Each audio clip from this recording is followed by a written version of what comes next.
O que são os três poderes? Tá. Os três poderes são o poder legislativo, que é o Congresso Nacional, e a gente está falando agora em âmbito federal, né? Congresso Nacional. Porque se a gente for para o poder legislativo nos estados e nos municípios, a gente tem a Assembleia Legislativa e a Câmara dos Vereadores.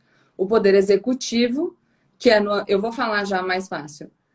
No âmbito federal, o presidente da República. No estado, o governador do estado. E no município, o prefeito.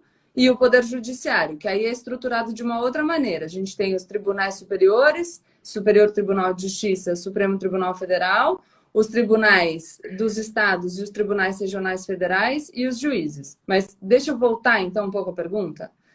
Para a gente entender um pouco isso, a gente precisa entender a história da República Federativa, que é a questão de que a gente tem um governo republicano desde 1889, 15 de novembro, que é a data que a gente aprende na escola.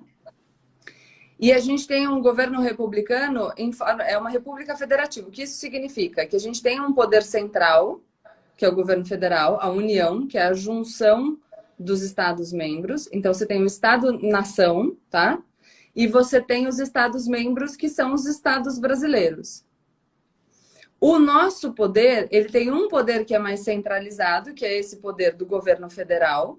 Então, a gente sempre fala, olha, o Congresso Nacional e o presidente da República estão decidindo as questões para o país todo.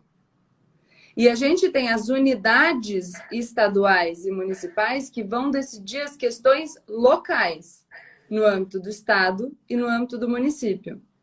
Então, você tem um poder que é mais amplo, e vários poderzinhos, entendeu? Que vão se desenvolvendo nesses âmbitos mais restritos, do Estado e do município. Por isso, quando a gente fala em legislativo, executivo e judiciário, a gente pensa no legislativo, no executivo e no judiciário. O judiciário tem uma organização um pouco diferente, então vou deixar legislativo e executivo.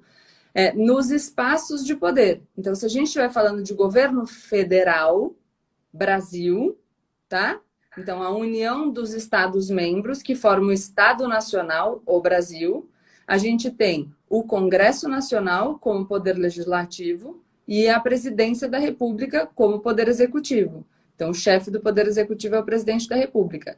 Se a gente vai para o Estado, o poder legislativo é a Assembleia, que é formada pelos deputados estaduais. E o poder executivo é o governador. E no município, a gente tem a Câmara dos Vereadores, e o poder executivo é o prefeito. Então, Caraca, que confusão! Não é tão confuso. É o que eu falo. Ó, eu já vou falar um negócio que é muito bom para a gente pensar. Quando a gente discute política, não adianta a gente querer simplificar demais, porque as coisas não são tão simples. Muitas vezes as pessoas me pedem assim, amiga, tipo... me fala um livro para eu entender política. Não é tão simples assim. É uma construção. É mais ou menos como se eu chegasse para você e falasse: Anitta, fala aqui para mim como funciona, como que você faz para lançar um hit? Tem um monte de coisa que importa, não tem? Aí você vai começar a falar de uma coisa, isso vai te levar para outra coisa, que vai te levar para outra coisa, e você precisa ir dominando os conceitos. E por isso que eu sempre digo que é um processo. Vai ficando mais natural. Então, quando eu jogo esse monte de informação, esse é o grande problema da simplificação, por isso que é bom a gente ir conversando. E eu acho que tirando essa impressão de que as pessoas são oráculos, de que para você entender política você precisa ter tudo decorado, por exemplo, a gente vai facilitando, porque aí você vai aprendendo aos pouquinhos, vai dominando devagarinho. Vou te falar sobre os três poderes, por exemplo. Vamos pensar na história?